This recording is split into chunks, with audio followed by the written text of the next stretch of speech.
प्रिय विद्यार्थियों, मैं आपके लिए यहाँ पर लेकर के आया हूँ कक्षा 12 हिंदी साहित्य की वर्ष 2022 की टॉपर विद्यार्थी की कॉपी, अर्थात इसने 80 में से 80 अंक प्राप्त किए हैं। आप यहाँ देख पा रहे हैं कुल प्राप्तांक जो हैं इनके 80 रहे हैं। वर्ष 2022 की परीक्षा में इनको कुल पूरे 80 में से 80 अंक प्राप्त हुए हैं। देखिए आप डेट देख सकते हैं, 23 अप्रैल 2022 को हुई थी पिछले वर्ष ये परीक्षा और इन्होंने हिंदी साहित्य के अंदर अंक प्राप्त करे हैं 80। आइए हम देखते हैं कि इन्होंने किस प्रकार से कार्य किया है ताकि हम भी जो है अच्छे अंक प्राप्त कर सकें, क्योंकि हिंदी जैसे विषय में हम लिखने की जो शब्द सीमाएं होती हैं, शुद्धता होती है, इन सभी का ध्यान रखना होता है, तभी जा कर के हमें जो है पूरे में से पूरे अंक जो है एक भाषा विषय में मिल सकते हैं। तो हम देखते हैं। इसी के साथ साथ मैं आपके लिए लेकर के आया हूँ वर्ष 2022 का हिंदी साहित्य का पेपर। इस हिंदी साहित्य के पेपर में भी हम ये देखते चलेंगे कि किस प्रकार का आंसर जो है विद्यार्थी ने दिया है। तो पहला प्रश्न हम देख पा रहे हैं, यहाँ पर है खंड ए, निम्नलिखित अपठित गद्यांश को ध्यानपूर्वक पढ़कर दिए गए वस्तुनिष्ठ प्रश्नों के उत्तर अपनी उत्तर पुस्तिका में लिखिए। तो देखिए इन्होंने जो है 6 प्रश्न दिए हैं एक एक अंक के, और ये गद्यांश जो है वो अपठित गद्यांश है और इससे संबंधित प्रश्न पूछे गए हैं, जैसा कि शीर्षक बताया है, कितने लक्षण बताए हैं, इस पैसेज से संबंधित जो है कुल 6 प्रश्न यहाँ पर पूछे गए थे। तो पहला पैसेज दिया गया था पिछले वर्ष और उसमें 6 प्रश्न पूछे गए थे। तो इन्होंने जो है इनका आंसर जो है टेबल बना करके और सभी का आंसर जो है उस टेबल के अंदर दे दिया है। अगला प्रश्न जो है हम देख रहे हैं कि निम्नलिखित अपठित पद्यांश को पढ़ करके, अब ये जो पद्यांश दिया गया है ये अपठित है और उसमें भी जो है 6 प्रश्न वो है एक एक अंक के हैं। और नीचे हम देखेंगे जैसा कि एक प्रश्न जो है शीर्षक से संबंधित पूछा गया है और दूसरा जो है विलोम शब्द वगैरह और पद्यांश से संबंधित प्रश्न जो है टोटल 6। तो 6 ऊपर थे और 6 ये थे। टोटल यहाँ पर बहुविकल्पात्मक प्रश्न जो है वो 12 हो जाते हैं। हम देखते हैं इन्होंने कैसा काम किया है। तो इन्होंने यहाँ पर भी उन 6 प्रश्नों को, बहुविकल्पात्मक प्रश्नों को जो है टेबल बना करके आंसर जो है वो किया है। अब देखिए प्रश्न संख्या 2 यहाँ है। सबसे ज़्यादा संशय जो है विद्यार्थियों के मन में ये रहता है कि क्या हमें जो है ये पूरा वाक्य लिखना चाहिए या फिर रिक्त स्थान से ही हमारा जो है काम चल सकता है। तो पहला है, वाक्य का अर्थ पढ़ने के साथ सहज समझ में आ जाए वहाँ कौन सा गुण होता है। यहाँ इस प्रकार से कुल जो हैं वो आप देख सकते हैं 5 और 6 जो हैं वो 6 रिक्त स्थान से संबंधित प्रश्न यहाँ पर जो है वो दिए गए हैं। कुल 6 प्रश्न दिए गए हैं। देखिए इन्होंने दूसरे प्रश्न का जो सिर्फ और सिर्फ जो उत्तर है वह सिर्फ उत्तर ही जो है यहाँ पर लिखा है, पूरा वाक्य इन्होंने नहीं लिखा है। फिर भी इनको जो है पूरे 6 में से 6 अंक जो है वो प्राप्त हुए हैं। प्रश्न संख्या 3, निम्नलिखित अति लघुतरात्मक प्रश्नों के उत्तर अधिकतम 20 शब्दों में दीजिए। 20 शब्दों से संबंधित प्रश्न है, जैसे परिभाषा पूछी है, अलंकार का उदाहरण पूछा गया, संचार के माध्यम में सबसे पुराना कौन सा है, समाचार की शुरुआत में प्रयुक्त 2 ककार लिखिए, और विशेष लेखन की सूचनाओं में के स्रोतों में किन्हीं 2 के नाम लिखिए, प्रसाद किस प्रसिद्ध नाटक से कार्नेलिया का गीत लिया गया है। तीसरे प्रश्न के उत्तर शब्द सीमा जो है वो 20 शब्द दी गई है। दूसरा, देवदास कहानी में मन्नू की बुआ का क्या नाम था। निराला को कविता के क्षेत्र में किस नए प्रयोग का प्रवर्तक माना जाता है। 9वां, भरत ने बचपन में राम कृपा की कैसी रीति देखी। 10वां, कविता के प्रमुख तत्व कौन कौन से हैं। 11वां, कैसे लिखें कहानी पाठ के आधार पर बताइए कि कथानक के आम तौर पर कौन कौन से भाग होते हैं। 12वां, नाटककार को नाटक लिखते समय सबसे पहले किसका चुनाव करना पड़ता है। तो अब देखिए सभी एक एक अंक के प्रश्न रहे हैं प्रश्न संख्या 3 में, और इन्हीं का विशेष तौर से हमें ध्यान रखना चाहिए। अब देखिए पहला लिखा है इन्होंने, जब काव्य में उपमेय पर उपमान का आरोप किया जाए अर्थात उन्हें एक ही मान लिया जाए वहाँ रूपक अलंकार होता है। रूपक अलंकार की परिभाषा दी है इन्होंने, पॉइंट टू पॉइंट वो चीज़ लिखी है। जनसंचार के माध्यमों में सबसे पुराना माध्यम प्रिंट या मुद्रण है। तो पूरे वाक्य में जो है उत्तर इन्होंने दिया है उसका। समाचार की शुरुआत के प्रयुक्त होने वाले कोई 2 ककार कब और कहाँ। प्रसाद के चंद्रगुप्त नाटक से कार्नेलिया का गीत लिया गया है। दूसरा, देवदास कहानी में मन्नू की बुआ का नाम पारो था। तो पूरे वाक्य में इन्होंने उत्तर जो है पूरे वाक्य में स्पष्ट दिया है। और देखिए शब्द जो है वो मोटे हैं और बीच बीच में इन्होंने जो है वो गैप देते हुए कार्य किया है। इसके आगे इन्होंने किया है, निराला को छायावादी कविता का प्रवर्तक कवि माना जाता है। तो इन्होंने पंक्तिबद्ध और पॉइंट टू पॉइंट जो है इनके उत्तर लिखे हैं। जैसे कविता के प्रमुख तत्व तो छंद, अलंकार, कथानक और बिंब, ये पूरा एकदम सटीक उत्तर इन्होंने लिखा है। कथानक पात्रों व परिवेशों व समयों का संक्षिप्त में उल्लेख करता है। तो इस प्रकार से इन्होंने कुल 12 प्रश्नों के उत्तर दिए हैं। इसके बाद जो है हमारा अगला प्रश्न है वो प्रश्न संख्या 4 है, जिसकी शब्द सीमा जो है वो 40 शब्द है। तो अब देखते हैं इन्होंने कैसे काम किया है। प्रश्न संख्या 4, रेडियो के लिए समाचार लेखन में किन किन बातों का ध्यान रखा जाना चाहिए। देखते हैं इन्होंने इसका उत्तर 40 शब्द में किस प्रकार से लिखा है।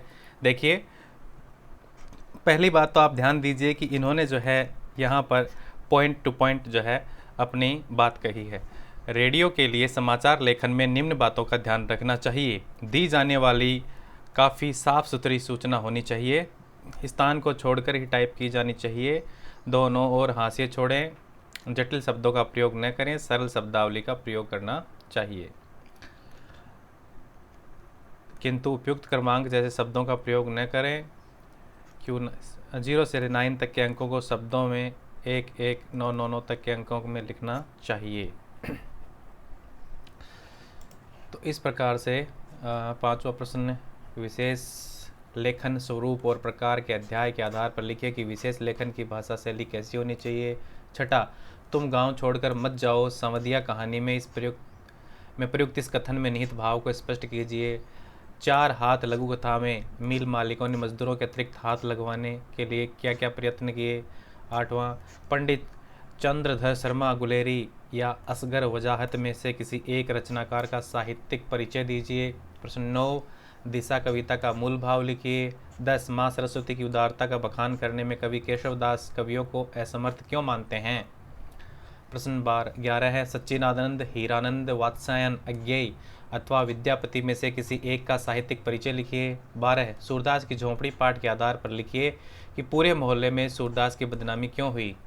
भूपदाता को पहाड़ पर अकेला बताने की रूप की बात का भूपदादा क्या उत्तर देते हैं। प्रश्न संख्या 14 है, खूब मनाओ दशहरा दिवाली पंक्ति का अपना मालवा खाओ उजाड़ू सभ्यता में पाठ के आधार पर आशय स्पष्ट कीजिए।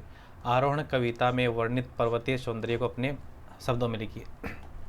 तो यहाँ पर ये 40 शब्दों के अंदर जो है 40 शब्दों में पूछा गया है। तो आप यहाँ देख लीजिए, इन्होंने जो उत्तर लिखा है वो 1, 2, 3, 4, 5, 6 और 7, लगभग 7 पंक्तियों में इन्होंने उत्तर दिया है। यहाँ भी हम देखते हैं इसी प्रकार से 1, 2, 3, 4, 5, 6, 7, 8, तो 8, 9 पंक्तियों में यहाँ पर उत्तर दिया है इन्होंने। तो 7 से लेकर के 9 पंक्तियों में इन्होंने उत्तर दे रखा है। यहाँ पर शब्द देख लेते हैं, 1, 2, 3, 4, 5, 6, 7, 8, 9, 10, लगभग 8 से 10 शब्द प्रति पंक्ति इन्होंने लिखे हैं। और किसी उत्तर में 7 है, किसी में 6 है, किसी में 8 लाइनें इन्होंने अपने उत्तर की लिखी हैं। जैसे 4 हाथ लघु कथा में मिल मालिकों ने मजदूरों के अतिरिक्त हाथ लगवाने के लिए अनेक प्रयत्न किए। ये पहले ये पॉइंट इस तरीके से लिखा है, फिर उन्होंने पॉइंट टू पॉइंट जो है उत्तर दिया है। फिर उन्होंने पंडित चंद्रधर शर्मा गुलेर का जो परिचय दिया है, उनके जन्म के बारे में बताया, कहाँ पर हुआ, क्या थे वो लेखक थे, इन्होंने पुरस्कार कौन कौन से प्राप्त किए, क्या शिक्षा रही, मृत्यु कब हुई, इनकी रचनाएं कौन कौन सी थी। तो इस प्रकार से इन्होंने परिचय दिया है। दिशा कविता केदारनाथ द्वारा लिखी कविता है। इसमें कवि ने बाल मनोविज्ञान का चित्रण किया। बताया कि कवि द्वारा पूछा जाता है कि हिमालय किधर है, तब बालक अपनी पतंग का संकेत करता है, यानी पतंग वगैरह के बारे में है। माँ सरस्वती के बारे में बात की गई है। तो देखिए 1, 2, 3, 4, 5, 6, 7, 8, 9, 10, तो 9, लगभग 9 पंक्तियां हैं। और 1, 2, 3, 4, 5, 6, 7, 8, 9, 10, यानी 8 से 10 शब्द इन्होंने लिखे हैं। और वही बात मैं बता रहा हूँ आपके, 7 से लेकर के 9 पंक्तियों में इन्होंने उत्तर दिया हुआ है। इसको सही माना गया है। विद्यापति का साहित्यिक जीवन परिचय यहाँ पर लिखा हुआ है, 1, 2, 3, 4, 5, 6, 7। फिर देखिए रचनाएं इन्होंने लिखी हैं यहाँ पर, उनका जीवन, जन्म कब हुआ, कहाँ पर हुआ, उन्होंने क्या शिक्षा प्राप्त करी, ये सब चीज़ें यहाँ पर दी हुई हैं। प्रश्न संख्या 12 हम यहाँ देख रहे हैं, वही देखिए इन्होंने स्पष्ट लिखा है, कांट छांट ज़्यादा नहीं करी हुई है और मोटे शब्दों में लिखा हुआ है इन्होंने। भूपदादा वाला जो सवाल था, तो प्रश्न संख्या 13, उसको भी इसी प्रकार से इन्होंने लिखा है, बहुत ही अच्छा लिख रहा है। अपना मालवा खाऊ जुझारू सभ्यता वाला प्रश्न देखिए, वही देखिए लगातार हम देखते आ रहे हैं कि 7 से लेकर के 9 पंक्तियों तक का आंसर इन्होंने लिखा है। आगे प्रश्न संख्या 15 है। आरोहण कहानी में पर्वतों का सौंदर्य का वर्णन किया गया है। पर्वतारोहण का विशेष वर्णन किया गया है, जिसका अर्थ है पर्वतों पर चढ़ना। पर्वतारोहण के बारे में बताया है। वर्तमान समय में पर्वतों पर चढ़ने का शिक्षा प्रशिक्षण दिया जाता है, परंतु आरोहण कहानी में वर्णित माही गांव में लोगों को पर्वत पर चढ़ने की शिक्षा लेने की आवश्यकता नहीं है, क्योंकि वहाँ भी लोग दिन प्रतिदिन पर्वत पर चढ़ते उतरते रहते हैं। अब इन्होंने अगला प्रश्न जो किया है वो 19 नंबर प्रश्न यहाँ पर किया है कि निम्नलिखित पद्यांश में से किसी एक की सप्रसंग व्याख्या कीजिए। यह दीप अकेला स्नेह भरा है, गर्व भरा मदमाता, पर इसको भी पंक्ति को दे दो। ये अथवा में दिया है। राघो एक बार फिर आओ, ए बरबाजी बिलो की आपने बहुरो बनही सिधाओ। तो इसकी सप्रसंग व्याख्या आप देखिए, ये बड़े इंपॉर्टेंट प्रश्न है, आपको देखना चाहिए। देखिए, प्रसंग में अलग अंक दिए जाते हैं और व्याख्या में अलग अंक दिए जाते हैं। सप्रसंग यह पद्यांश कवि तुलसीदास जी द्वारा रचित पदावली से उद्धृत है। इस पद्यांश में कवि ने माता कौशल्या द्वारा घोड़ों को बहाना बनाकर अपने पुत्र को वापस बुलाने का वर्णन किया है।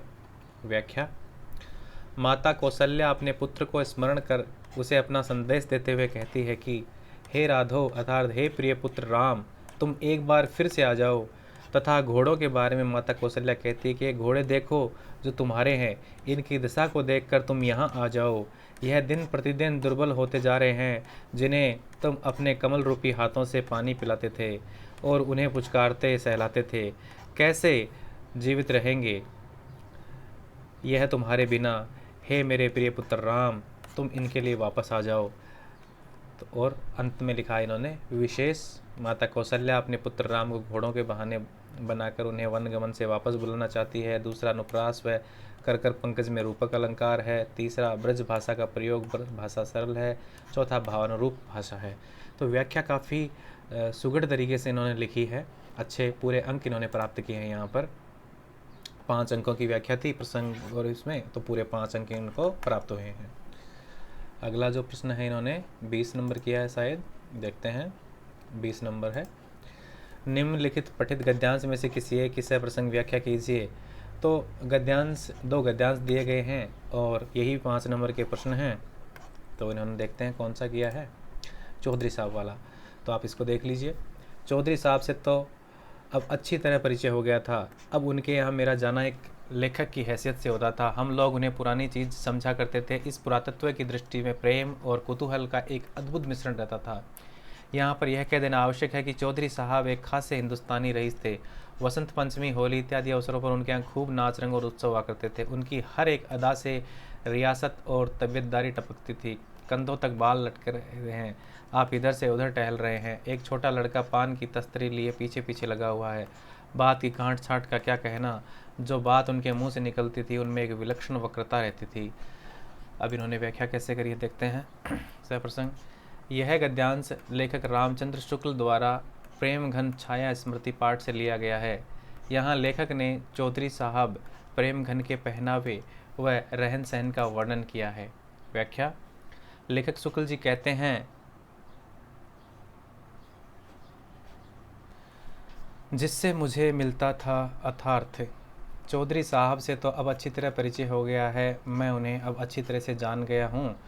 अब तो मैं उनके पास एक लेखक की हैसियत से जाया करता था। उनके पहनावे, उनके रहन सहन को देखकर हम सब उन्हें एक पुरानी चीज़ समझते थे। जिस प्रकार एक व्यक्ति को पुरानी चीज़ों भावों के प्रति लगाव होता है, उसी प्रकार हमारा भाव भी उनके साथ ऐसा ही था। हम इन्हें पुरातत्व की चीज़ समझते थे। इनका पुरातत्व हमारी दृष्टि में प्रेम व कुतूहल की तरह एक अद्भुत मिश्रण की तरह रहता था। इनका पहनावा व रहन सहन अलग अंदाज में था। यह दिखने में एक खासे हिंदुस्तानी रईस लगते थे। वसंत पंचमी, होली जैसे त्योहारों में उनकी रईसी टपकती थी। उनके यहाँ प्रत्येक त्यौहार में नाच रंग व उत्सव होते थे। वह हाजिर जवाब थे। उनके बाल कंधे तक लटके रहते थे। एक छोटा लड़का उनके लिए पान की तस्तरी डब्बा को उनके पीछे पीछे लिए चलता था। उनके बात करने का अंदाज ही अलग था, जिससे उनके बात का अर्थ भी अद्भुत होता था। उनके मुख से निकली हर बात विलक्षण वक्रता सी लगती थी, अर्थात उनके बात करने का अंदाज ये लगता। विशेष लेखक ने उपाध्याय चौधरी साहब की विशेषता, उनका पहनावे का वर्णन किया है। उन्होंने उनके रहन सहन का विचित्र वर्णन किया है। भाषा सरल व सहज है। तो यहाँ पर उन्होंने ये प्रश्न कर दिया है।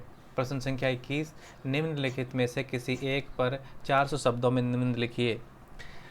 अब देखिए, सबसे बड़ा हमारे कुतूहल यही होता है कि कितना बड़ा निबंध लिखें। 400 शब्दों से हमारा क्या मतलब है? तो पर्यावरण संरक्षण, कंप्यूटर क्रांति, कोरोना काल, यदि मैं प्रधानाचार्य होता। देखते हैं। तो इन्होंने कोरोना वायरस, नई चुनौतियां, कोरोना वायरस के बारे में यहाँ पर लिखा है। देखिए, प्रस्तावना। देश में, विश्व में अनेक घटनाएं, अनेक बीमारियां, अनेक परिस्थितियां आती हैं जिनका सामना पूरे विश्व को करना पड़ता है। विश्व में फैली कोरोना महामारी विश्व के लिए एक चुनौती के रूप में सामने आई। कोरोना वायरस जैसी बीमारी विश्व को अपनी चपेट में ले लेती है। तो इन्होंने प्रस्तावना के अंदर एक तो बीमारियों का एक सामान्य बात कही है, फिर उन्होंने इसके बारे में बताया कि 31 दिसंबर को ये चला, कोविड-19 नाम दिया गया इसे। इसके कोरोना की व्याख्या इन्होंने करी है, कोरोना क्यों कहा गया, इसका सामाजिक, कोरोना का आर्थिक एवं सामाजिक क्या प्रभाव पड़ा। तो विश्व पर लगभग सभी देशों का सामना करना पड़ा, लॉकडाउन लगाया गया, मजदूरों का पलायन हुआ। कोरोना वायरस व्यवसाय, स्कूल, महाविद्यालय पर गहरा प्रभाव पड़ा है। भाई, पढ़ाई लिखाई बंद हो गई है, लोगों को, चिकित्सकों को भी समस्याओं का सामना करना पड़ा, जीवन से संघर्ष करना पड़ा। ठीक है, कई उपकरणों का प्रबंध करने में भी कई समस्याओं का सामना करना पड़ा। तो ये आर्थिक सामाजिक जो नुकसान हुए उनके बारे में बताया है। फिर कोरोना वायरस के लक्षण व उपाय, इसके लक्षण जो हैं वो फ्लू, बुखार, जुकाम, खांसी, इसके संबंध में रहते हैं। इनका उपाय क्या है कि भीड़ जगह से जाना बचना चाहिए और हमें दूर रहना चाहिए, मास्क का उपयोग करना चाहिए। फिर उपाय के लिखे हैं, उपाय बताएं इन्होंने। ये भयानक बीमारी है, अनेक उपाय प्रत्येक व्यक्ति को, नागरिक को अपनाने चाहिए। आपको हाथ धोने चाहिए, मास्क लगाना चाहिए और 2 गज की दूरी को अपनाना चाहिए। अपने हाथों से चेहरे को छूने से बचाना चाहिए। उपसंहार, कोरोना महामारी पूरे विश्व के लिए एक चुनौती है। इस महामारी का सामना हर व्यक्ति को करना चाहिए। इसके बचाव के उपाय प्रत्येक नागरिक द्वारा अपनाने चाहिए। जितने हो सके प्रयास करने चाहिए, इसके प्रति देशभर को जागरूक करना चाहिए। अब देखते हैं इन्होंने लिखा कितना है। तो देखिए, इन्होंने यहाँ से शुरू किया था, तो कितने पंक्तियों में इन्होंने पूरा किया है इन्होंने? तो 1 2 3 4 5 6 7 8 9 10 11 12 13 14 15, लगभग ये 1/2 पेज तो यहाँ था। फिर उसके बाद में ये पूरा पेज इन्होंने उपयोग किया है, तो 1.5 यानी 1.5 पेज हो गया है। और उसके बाद आधा पेज ये मान लेते हैं, तो टोटल 2 पेज के अंदर जो है निबंध को पूरा कर दिया गया है। इसका आप ध्यान रखेंगे और पॉइंट जो इन्होंने जिस प्रकार से लिखे हैं उसी पॉइंटों का उपयोग करते हुए आप भी जो है ये निबंध लिखेंगे। इसके बाद हम देखते हैं खंड 6 का प्रश्न संख्या 16 आगे देखते हैं। प्रश्न संख्या 16 है, दूसरा देवदास कहानी का कथानक संक्षेप में लिखना है। अथवा में विकास के नाम पर पर्यावरण विनाश एवं विस्थापन की यातना को मनुष्य भोग रहा है, जहाँ कोई वापसी नहीं। पाठ के आधार पर कथन की समीक्षा कीजिए। प्रश्न संख्या 16। तो विकास के नाम पर पर्यावरण विनाश का सामना हर व्यक्ति को करना पड़ रहा है। विकास के नाम पर विस्थापन की यातना को आज मनुष्य ही भोग रहा है। औद्योगिकरण के कारण लोगों अपने गाँव परिवेश से विस्थापित किया जा रहा है। औद्योगिकरण, नगरीकरण द्वारा विस्थापित लोग घर गांव वापस नहीं आ सकते। औद्योगिकरण करना सही है, परंतु पर्यावरण का विध्वंस करना गलत है। सिंगरौली जैसा क्षेत्र जहां हरियाली थी, वहां सरकार ने घोषणा कर दी कि अमरोली पावर प्रोजेक्ट का कार्य नया गांव में, अमझर गांव में होगा, जिससे उन लोगों का विस्थापन कर दिया गया। वह अपनी जन्मभूमि, अपने परिवेश, अपनी संस्कृति से दूर स्थापित हो गए। विकास के नाम पर पर्यावरण का विनाश हो रहा है, जिससे मनुष्यों को कई समस्याओं का सामना करना पड़ रहा है। तो पॉइंट टू पॉइंट रहने की हमें आवश्यकता है, यहाँ वहाँ हम भटक नहीं सकते इसमें। फिर भारत की किन किन विशेषताओं का कार्नेलिया गीत में, कविता में चित्रण किया गया है। दूसरा है सरोज स्मृति कविता का केंद्रीय भाव लिखिए। समरी लिखनी है यहाँ पर हमें। तो देखिए, कार्नेलिया का गीत कविता में कवि ने भारत की विशेषता के लिए कार्नेलिया के माध्यम से भारत देश की विशेषता व्यक्त की है। संध्या के समय नदी के किनारे बैठी कार्नेलिया गीत गाते हुए भारत देश की विशेषता बताती है कि यहाँ अनजान लोगों का सहारा मिलता है। परदेशी भारत देश को स्वयं का देश मानते हैं। भारत देश महान है, यहाँ सूर्य की किरणें आती हैं तथा तरु की शाखाओं पर विश्राम करती हैं। पेड़ों की ऊंची शाखाओं पर नृत्य करती हैं, अर्थात फैली रहती हैं। ऐसा लगता है जैसे किसी ने कुमकुम शाखाओं पर बिखरा हो। भारत देश एक आश्रय का देश है, यहाँ पक्षी भी अपना बसेरा बनाते हैं तथा महासागरों व सागरों का पानी भारत तट पर आकर ही विश्राम करते हैं। भारत देश बहुत ही सुंदर है, यहाँ के लोग और भी सुंदर हैं, कोमल स्वभाव के हैं, जिनके अंदर कोमलता, प्रेम व दीनता भरी है। प्रश्न संख्या 18 है, सूरदास की झोंपड़ी पाठ के आधार पर सूरदास की चारित्रिक विशेषताएं लिखिए, या फिर आरोहण कहानी के आधार पर भूपदाता की चारित्रिक विशेषताएं बताइए। तो देखते हैं सूरदास की चारित्रिक विशेषताएं। दृष्टिहीन व गरीब, देखिए पॉइंट बनाया इन्होंने, यहाँ पर पॉइंट बना करके लिखा है। सूरदास दृष्टिहीन और गरीब हैं, फिर भी वह भीख मांगकर अपना जीवन व्यतीत करते हैं, वह भीख मांगकर अपना भरण पोषण करता है। दूसरा है संकल्प का धनी, वह संकल्प का धनी है, वह पुरानी बातों को छोड़कर नए जीवन जीने का संकल्प लेता है तथा नए जीवन की शुरुआत करता है। कर्मठ व्यक्ति हैं वह एक कर्मठ व्यक्ति हैं, वह भीख मांगकर रुपयों को जोड़ता है ताकि गया जाकर पिंडदान कर सके, मिठुआ का विवाह कर सके और गांव में एक कुआं बनवा सके। साहसी, वह एक साहसी हिम्मत वाला व्यक्ति है, वह किसी भी बात में हिम्मत नहीं हारता बल्कि आगे बढ़ता चलता है। पुनर्निर्माण की आस्था व आशावादी, सूरदास पुरानी बातों को छोड़कर पुनर्निर्माण व विश्वास रखता है। वह कहता है कि यदि कोई 100 लाख बार भी मेरा घर उजाड़े तो मैं फिर बना लूँगा। वह धैर्यवान, साहसी व हिम्मत वाला व्यक्ति है, जब उसके पैसे जल गए तो उसने कहा कि मैंने ही कमाए थे, फिर कमा लूँगा। इस प्रकार बहुत ही आशावादी व्यक्ति है। तो इनको पूरे देखिए, इन्होंने पॉइंट टू पॉइंट लिखा है। एक बार फिर से पूरी कॉपी को हम देख लेते हैं। ये 1 से 12 तक के प्रश्न थे जो बहुविकल्पात्मक थे। उसके बाद दूसरे प्रश्न में 6 प्रश्न के रिक्त स्थान के थे, इन्होंने रिक्त स्थान। तीसरे प्रश्न में जो है कुल 12 प्रश्न जो हैं वो एक शब्द या एक पंक्ति में इन्होंने लिखने थे, तो इन्होंने लिखे हैं। फिर 40 शब्दों से प्रश्न आ गए हैं, तो 40 शब्दों वाले प्रश्न यहाँ पर लिखे हुए हैं इन्होंने। 7 से 8 लाइनों में लिख रखे हैं। इसके बाद व्याख्या इन्होंने करी है, प्रसंग और व्याख्या है, विशेष लिखना नहीं भूला है। फिर गद्यांश की व्याख्या इन्होंने करी है। फिर निबंध जो है वो पॉइंट टू पॉइंट निबंध लिखा है। और शेष जो प्रश्न थे बड़े प्रश्न, उनको करते हुए लास्ट में सूरदास का जो प्रश्न था 4 अंकों का, वो किया है। तो प्रिय विद्यार्थियों, हिंदी विषय में लेखन की स्पष्टता जो है वो सबसे ज़रूरी होती है। आप स्पष्ट लिखें। और कई बार हमारा लेखन जो है, आप देखिए इनके शब्दों की जो साइज़ है वो अच्छी साइज़ है, इन्होंने अच्छा लिखा है। और जो हमें बीच बीच में इस तरीके से काटा पिटी कर देते हैं वो भी सही नहीं रहती है। तो इस प्रकार से उम्मीद है कि आप इस कॉपी को देखेंगे और अपने लेखन को जो है वो सीमित करेंगे, और सीमित करके आप भी जो है पूरे 80 में से 80 अंक जो है वो प्राप्त करेंगे। उम्मीद है आपका वीडियो पसंद आया होगा, आपको ये वीडियो मेरा। और अगर आपको वीडियो पसंद आया है तो एक इसको लाइक कर दीजिए, चैनल को सब्सक्राइब कर लीजिए, ताकि मैं कुछ ना कुछ उपयोगी आपके लिए लाता रहूं। और अपने किसी दोस्त के साथ शेयर करेंगे तो मेरी हेल्प होगी। Thank you very much. के प्रश्न पूछे गए थे और